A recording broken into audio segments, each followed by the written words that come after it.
Ano hindi mawawala sa Paskong Pinoy? Christmas reunions, ang sari-saring ganap at mga tradisyon natin dyan sa Unang Balita ni Oscar Oida. Maaga pa lang, abala na sa pagluluto ang designated chef ng pamilya Garcia na si Marlon.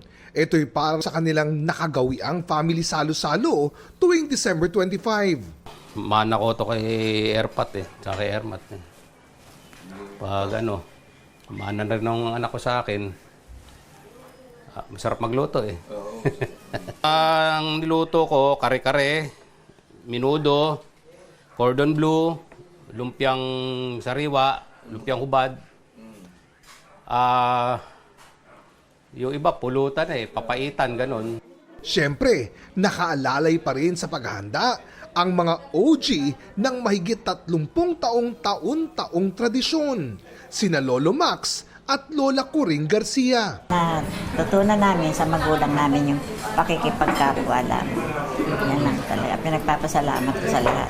Bago mag alas 11 ng umaga, ayan na, isa-isa nang nagdadatingan ang mga kaanak. Siyempre, bago ang lahat, magmamano muna. Yung pagmamano, hindi nawala sa amin yun. Mano ng apo, mano talaga. Sa ganitong pagtitipon, di raw nawawala ang mga palaro at pasiklaban. Ang mga apo, bigay todo sa pagyugyug.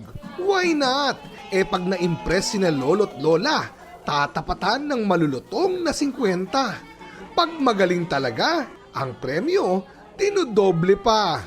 Kaya tuloy, pati mga not so young, jumujoin na rin. Yung bata ang nagpapasaya sa bahay Yung mga apo na. Yung maingay, nagtatawanan, Pagka kasama mo, mga bata, siyempre parang feeling mo, bata ka rin, Pagdating sa kainan, di pwedeng may maiiwan. Dapat, kumpleto bago sumubo. Yun nga lang, di mawawala ang mga tito-tita hirits na marami ang allergic. Ang pinaka-allergic ako, yung kailan kayo ikakasal, ganon. Kailangan magkakadyawa ulit. Masakit. Mag-iilang 3 taon na mula Parang addict daw, para daw po akong addict. Ba yun, nananaba, ganyan. Lalong gumaganda, ganon.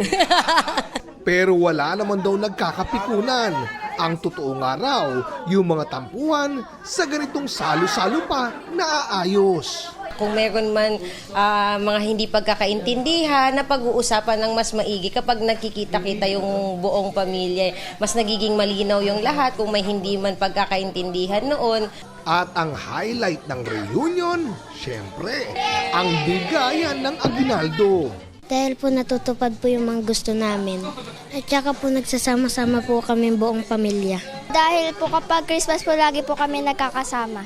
No wonder pinakaabangan ng bawat kaanak ang reunion ito. Salo-salo na kumpiyansa si Lolo Max magpapatuloy sa mahabang panahon.